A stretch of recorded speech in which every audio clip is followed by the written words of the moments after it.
Good morning everyone. Today I am going to teach you lesson number 5, working of institutions. This is for ninth class civics lesson. I am starting the summary from here. ये बेटा मैंने आपके सहूलत के लिए ऊपर कुछ कुछ लिखा है कि पार्लियामेंट के 2 हाउसेज होते हैं। देखो यहाँ से स्टार्ट, जो हैंड रिटन है वहाँ से स्टार्ट कर रही हूँ। पार्लियामेंट के 2 हाउसेज होते हैं, लोकसभा और राज्यसभा। लोकसभा में 543 इलेक्टेड मेंबर्स होते हैं और राज्यसभा में 250 होते हैं। 238 प्लस 12 ये होते हैं 250। ये तो 238 स्टेट लेजिस्लेटिव असेंबलीज के होते हैं और 12 मेंबर्स होते हैं नॉमिनेटेड बाय द प्रेसिडेंट। ये प्रेसिडेंट नॉमिनेट करता है इनको 12 मेंबर्स को। ये कौन से फील्ड के होते हैं? कला के होते हैं, संगीत के होते हैं, ये इस तरह के होते हैं। और इस समय हमारा लोकसभा का जो स्पीकर है ये कौन है? ओम बिरला, भारतीय जनता पार्टी से ओम बिरला। और मनी बिल जब बेटा पास होता है तो उसमें सिर्फ लोकसभा की ही स्वीकृति बहुत होती है, उसे राज्यसभा पास करे ना पास करे, मनी बिल जो है वो पास समझा जाता है। ये देखिए, फर्स्ट बिल इन लोकसभा, सबसे पहले बिल लोकसभा में जाता है, देन इन राज्यसभा में जाता है, फिर उसके बाद then to the president to sign, उसके बाद प्रेसिडेंट के पास जाता है साइन होने के लिए, तो बिल कानून बन जाता है। फिर उसके बाद बिल को कोई ज़रूरी नहीं है कि सुप्रीम कोर्ट साइन होने के लिए भेजा जाए, वैसे जाता है बिल साइन होने के लिए, लेकिन प्रेसिडेंट के साइन होने के बाद बिल कानून बन जाता है। तो वर्किंग ऑफ इंस्टीट्यूशंस का मतलब है कि आपकी संस्थाएं कैसे कामकाज करती हैं, संस्थाओं का कामकाज। देखिए अब ये समरी है। Democracy is all about to follow some rules and regulations. Democracy किस लिए होती है? कुछ रूल्स और रेगुलेशंस फॉलो करने के लिए होती है। डेमोक्रेसी किसे कहते हैं? लोकतंत्र, प्रजातंत्र। Democratic rulers work through some institution. जो डेमोक्रेटिक रूलर्स होते हैं, जो हमारे चुने हुए शासक होते हैं, जिनको हम वोट दे के चुनते हैं, अपने लीडर होते हैं, वो कैसे काम करते हैं? वो इंस्टीट्यूशंस के थ्रू काम करते हैं, संस्थाएं उनके लिए काम करती हैं। Rulers take decision through these institutions. इन इंस्टीट्यूशंस के जरिए रूलर्स जो होते हैं वे अपने डिसीजन लेते हैं। देयर आर 3 मेजर इंस्टीट्यूशंस और pillars of the democracy. 3 major institutions हैं, यानी कि पिलर्स हैं डेमोक्रेसी के। कौन कौन से हैं? लेजिस्लेचर है, एग्जीक्यूटिव है एंड जुडिशरी है। लेजिस्लेचर क्या होता है? जो कानून बनाता है। एग्जीक्यूटिव कौन होता है? जो कानून लागू करता है। जुडिशरी क्या होती है? न्यायपालिका। तो ये देखो मैंने ऊपर इंग्लिश में भी लिख रखा है, legislature a part of the government which has the power of making laws. कानून बनाने की पावर होती है, उसको बोलते हैं लेजिस्लेचर। एग्जीक्यूटिव क्या होता है?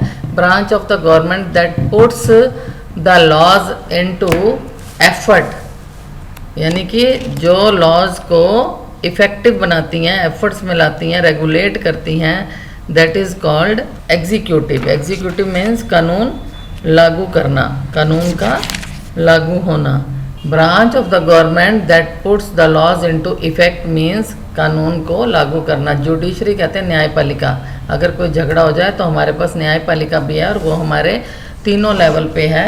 लोकल लेवल पे भी है, स्टेट लेवल पे हाई कोर्ट है और सुप्रीम कोर्ट है ऊपर, हाई कोर्ट से भी ऊपर का सबसे बड़ा कोर्ट जो पूरे देश में एक ही है। All 3 institutions are interconnected and democratic in nature. जितनी 3 इंस्टीट्यूशन होती हैं ये इंटरकनेक्टेड है और नेचर में भी डेमोक्रेटिक है। एक government issues many orders time to time. Government जो है इशू करती रहती है time to time orders. These orders are called office memorandum. इनको हम क्या कहते हैं? Office memorandum. The order issued on August 13, 1990 by the government of India created uproar in the country. कहते हैं जो 1990 में 13 अगस्त में ऑर्डर जो था, एक इशू हुआ था, उसने कंट्री में बहुत अपरोर कहते हैं, शोर की स्थिति पैदा कर दी थी। It was about 27% reservation for socially and educationally backward classes in civil post और सर्विसेज। सिविल पोस्ट और सर्विसेज में तब सोशली और एजुकेशनली बैकवर्ड क्लासेस को 27% आरक्षण दे दिया गया था। SCBC stands for socially and educationally backward classes. इनके लिए क्या है short form? SCBC। All backward classes are called SCBC। All the major decisions of the policy are generally taken by the cabinet. कहते हैं जितने मेजर डिसीजन होते हैं policies के वो जनरली कैबिनेट ही लेती है, अप्रूव्ड बाय द पार्लियामेंट, जो कि पार्लियामेंट से अप्रूव कराती है, and signed by the president of India, और फिर बाद में प्रेसिडेंट ऑफ इंडिया के भी साइन होते हैं। The 27% reservation was based on report of Mandal commission. ये 27% जो रिजर्वेशन थी ये मंडल कमीशन की रिपोर्ट पर बेस्ड थी। The commission gave this report in 1980 and in 1989। Commission ने ये रिपोर्ट 1980 में फिर 1989 में 79 में दी थी। जनता दल की सरकार होती थी तब, Janata Dal government implemented this report. Janata Dal की गवर्नमेंट ने ये रिपोर्ट इम्प्लीमेंट भी कर दी थी। तो this reservation policy was opposed by the people. ये रिजर्वेशन पॉलिसी को अपोज किया गया था लोगों के द्वारा थ्रू आउट इंडिया, पूरे के पूरे भारत में। Some persons approach the court against the government decision. कुछ पर्सन्स ने तो कोर्ट में भी गवर्नमेंट के डिसीजन के अगेंस्ट याचिका लगा दी थी। द बेंच ऑफ 11 जजेस ऑफ सुप्रीम कोर्ट 11 जजेस का बेंच बैठा था सुप्रीम कोर्ट का। गेव इट्स वर्डिक्ट कहते हैं decision, in 1992 decision of jury जो था, gave it's decision in 1992 in favour of the government of India. उन्होंने क्या किया कि गवर्नमेंट के फेवर में डिसीजन दे दिया 11 जजेस ने। In this case is famous as Indira Sawhney and others Union of India case. इसको हम इंदिरा सानी केस के नाम से और others unions of India case के नाम से जानते हैं। The government needs to perform many duties and functions such as to provide security, basic facilities, education, health, collection of taxes, etc. Government जो है बेटा उसको ज़रूरत है बहुत सारी ड्यूटीज़ और फंक्शन करने की, जिसमें कि सिक्योरिटी प्रोवाइड करे, अपने लोगों को basic facilities they, basic facilities, education, health, collection of taxes, etc. Therefore, all modern democracies made some arrangements to perform its functions. These arrangements are termed as institutions. Modern democracies जितनी भी हैं उन्होंने कुछ arrangements बना रखे होते हैं अपने फंक्शंस को परफॉर्म करने के लिए। इन्हीं अरेंजमेंट्स का नाम है इंस्टीट्यूशन, संस्थाएं। These institution work on the basis rules and regulations. Basic rules and regulations पे ये इंस्टीट्यूशंस जो हैं काम करती हैं। Hence some time decision making is delayed. इसीलिए जो डिसीजन मेकिंग है ये कई बार देरी कर देता, डिसीजन होने में देर लग जाती है। The parliament is the first pillar of the democracy. Parliament जो है ये डेमोक्रेसी का पहला पिलर है।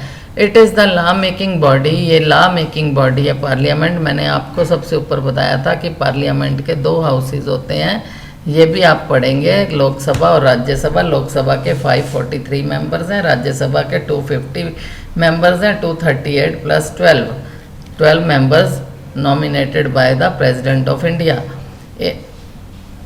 In India elected body is called parliament at the central level. Central level में इलेक्टेड बॉडी को पार्लियामेंट कहते हैं एंड लेजिस्लेटिव असेंबली कहते हैं स्टेट लेवल पे इस इलेक्टेड बॉडी को।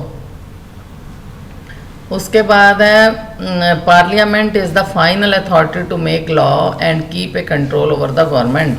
पार्लियामेंट जो होती है ये एक फाइनल अथॉरिटी है लॉ बनाने की और ये गवर्नमेंट को भी कंट्रोल में रखती है। ऊपर मैंने ये लिखा हुआ है स्टेट लेवल 2 सदन होते हैं, 2 स्टेट काउंसिल, परिषद और स्टेट लेजिस्लेटिव असेंबलीज।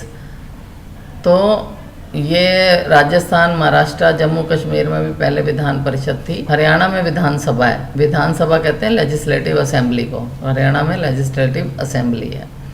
तो parliament also control the expenditure of the government. Parliament ये है जो गवर्नमेंट के खर्चों पर भी नियंत्रण रखती है। कल हम अगली वीडियो मेरी 21 पॉइंट से समरी होगी उसकी, और पार्लियामेंट के हाउसेस की हम चर्चा करेंगे। Thank you.